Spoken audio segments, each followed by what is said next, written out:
All right, welcome back to All This Math. This is Professor Parker. In this particular video, what we're going to get into is plotting points. Plotting points on a coordinate plane. So I got my coordinate plane back here. You know what I'm saying? It's nice and brand new. I just bought this. It's magnetic. It goes up on the dry erase board. You know, I kind of like this. I wish I would have had this a long time ago. But because it helps you to like make neater graphs. And you want your graphs to be neat, right? So and plotting points is like the foundation of graphing. And graphing is critical because you want to be able to understand graphs when you see them on the news, or when somebody posts them on social media, or when somebody, they're in a newspaper or a magazine. You want to be able to read the graph and understand what the graph is trying to say, understand, what the graph, what the creator is trying to communicate to you. You also want to be able to scrutinize it and verify that what they're saying is actually accurate and valid. And the foundation of being able to create your own graphs and be able to understand graphs is plotting points. All right. So we're going to plot some points. I got 5 points here. Now, each point has what are called coordinates, right? You got an X value and a Y value, right? So your X value, the technical term for that is called an abscissa. An abscissa. I think it's spelled like something like, let me see, X, A, B, abscissa.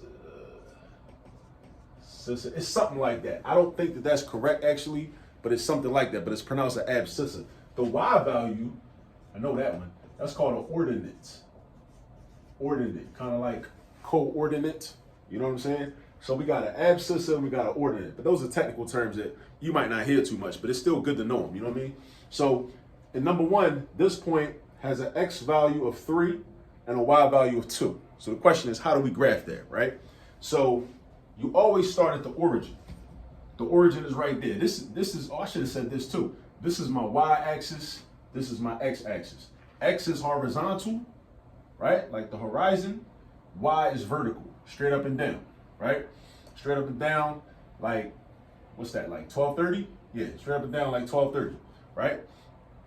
X is horizontal, like 915, right? Basically.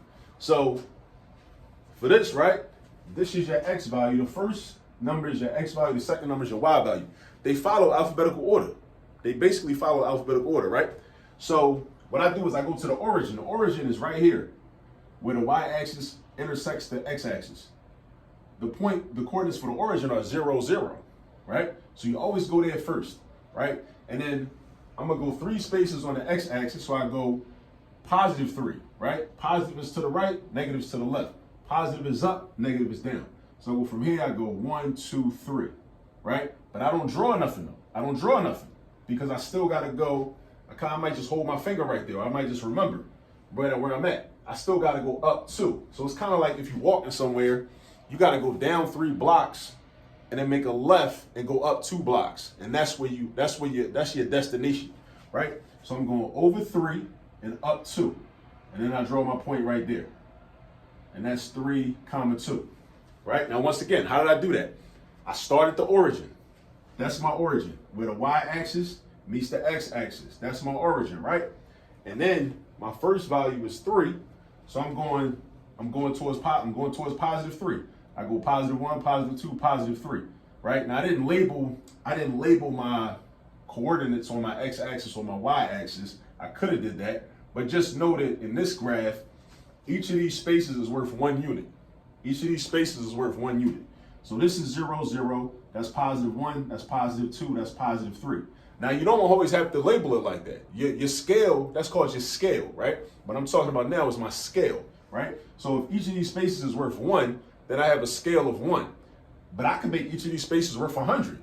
And sometimes you're gonna do that when you have coordinates and you graphing something with real big numbers. Like let's say I had coordinates of like 5 million and like 6.8 million, right? I'm not gonna go by ones, because if I go by ones, how many spaces I'm gonna have to count to get to 5 million, right? So what I could do is, in that situation, I might say each space is worth 1 million. So I go 0, 1 million, 2 million, 3 million, 4 million, 5 million. And you got options like that. I mean, your spaces could be worth fractions, your spaces could be worth decimals, your spaces could be worth 2, they could be worth 3, they could be worth 4, 5, whatever you want, right? But in this particular graph, my spaces are worth 1, right? And then there's some graphs too where your x-axis might be worth 1 unit, it might have one scale, and your y-axis might have a different scale. We see that a lot when you use your graphing calculators, like your TI-84s. Or, I mean, those are kind of old now, but I mean, the new joints is like TI-89s or whatever, TI-90s. I'm not sure. I can't keep up with them. But the first point is 3, 2, and it's right there. Now let's do number 2. So we did the first one. Let's do number 2. -5 and 1. -5 and 1. Right?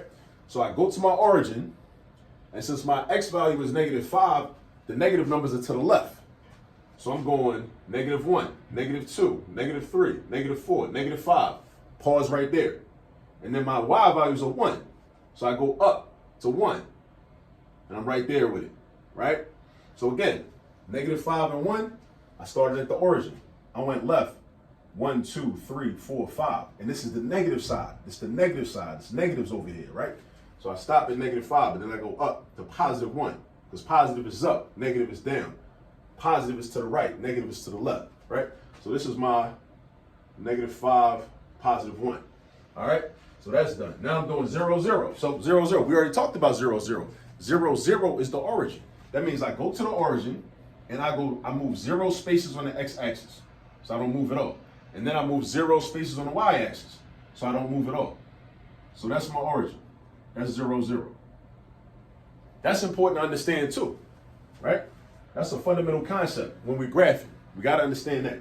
Now let's go to number 4. Now, these coordinates are fractions, right? So we got to understand fractions. We got to understand fractions, right? We got 1/2, we got -3/2. Now I already told you that our scale is by 1. Each of these blocks, each of these spaces, is worth 1 unit, 1 whole unit. A half is half of 1 whole unit. 3/2 is 3/2, so that's like 1.5. Think of a half as 50 cents or half of $1. If you got 3/2, that's $1.50. $1.50 is also $1.50. So think of it like that, right? So what I'm gonna do is I'm gonna start at the origin. I'm gonna go 1/2. I'm not gonna go all the way to 1. I'm gonna go half the distance, only half the distance. And then I'm gonna go down, because that's negative. The y value or the ordinate is negative. So I'm gonna go down 3/2. So I'm gonna go down. Now I already told you that 3/2 is the same thing as 1.5. 3/2 is the same thing as 1.5. If you're not clear on that, think back to how you learned how to convert improper fractions into mixed numbers. -3/2 is an improper fraction because the numerator is larger than the denominator. So we can convert that to a mixed number by just calling it 1.5. So watch. I go back to the origin. I go over 1/2. I don't go 1 space. I don't go 2 spaces, right? I go half of a space. And then I go down 1 space and a half spaces. And I end up right there. That's where I end up at. Right there with it. So I write my coordinates, 1/2 and -3/2. All right, something else I want to talk about. This is the first quadrant. This is the second quadrant. This is the third quadrant. And this is the fourth quadrant, right? So we're going counterclockwise with it. So upper right is the first quadrant. Upper left is the second quadrant. Bottom left is the third. Bottom right is the fourth. This is really important. Like you're going to deal with this like when you get to trigonometry, when you're in calculus, you're going to deal with this, whenever you're graphing, right? Understand what the quadrants are. All right, especially when you get to trig, you start dealing with the unit circle. That's when the real fun begins. All right. So look, we just grabbed this. All right, so we got one more. We're gonna do one more. All right, then we're gonna get out of here. So number 5 is 8 and -2. Let me tighten that up a little bit. So we got 8 and -2. So I go back to my origin, and then I slide to the right 8 spaces. Because remember, again, the coordinates, you have an x coordinate and a y coordinate. They follow alphabetical order. The x value comes first, the y value comes second. So we got 1, 2, 3, 4, 5, 6, 7, 8. Oh, don't write nothing yet. I still got to go down 2 spaces. Down 2 spaces. How do I know I got to go down and not up? Because this is a -2. Negative is down. Negative is down, positive is up. Negative is down, positive is up. Positive is right, negative is left. To get to +8, right? There's no negative sign in front of it. That's a +8. to get the positive 8, I slide to the right. So I was here, and then I go down 2 spaces, and I stop right there. And I write my coordinates. So you see what we did? We just graphed these 5 points. First quadrant, second quadrant, third quadrant, fourth quadrant, right? And then sometimes you'll be asked, where these points are located. That's why it's important to know what the quadrants are and where they are, right? It's important to know that. So here we got, number 1 was 3, 2. That's in the first quadrant. Number 2, negative 5, 1. That's in the second quadrant. We had nothing in the third quadrant. The one had paid careful attention to these coordinates that got fractions in them, right? Because those give a lot of people trouble. But you just got to understand that based on your scale, I think most of the time your scale is going to be a unit of 1, right? So a half is just like half of 1, right? Now, depending upon how specific your teacher wants you to be, because like let's say it was 1/3 or 1/4. Like sometimes what I like to do, if my unit is 1, right? My unit is 1. As long as the fraction is in between 0 and 1, if it's 1/3, 1/4, 1/2, 2/3, as long as you show it in between 0 and 1, then I'm usually cool with it because it shows that you have a general understanding of where that value should be, right? But what some teachers might have you do is they might have you use a scale of 1/2. Because if we use the scale of 1/2, then instead of each of these spaces being worth 1, each of these spaces will be worth 1/2. And if that was the case, then we would have went from the origin to here, because that would have been 1/2. And then we would have went down 1/2, 2 halves, 3 halves. And then this point, instead of being right here, it would have been right here, right? But this is the type of thing you need to practice though. So definitely practice, just plotting points. Shout out to Cheyney University. I'm here at Cheyney in my office, where I do my thing. I teach math here at Cheyney. I got my Cheyney University, snapback on that some of the cheerleaders just put me on with. Yeah. So, trying to, support HBCUs. This is the HBCU that I teach at, but I attended and graduated from Morgan State University in undergrad, and then I ended up getting a master's degree from another HBCU in Lincoln University in Pennsylvania. There's another Lincoln in Missouri too. There's a Lincoln University HBCU in Missouri also. So, check them out too. But yeah, get some practice with plotting points. Definitely plot points, and then from there, you'll be able to draw lines. Once you know how to plot points, then you can draw lines. We could have connected the dots, but I didn't want to do that on this video. I'll do that on another video.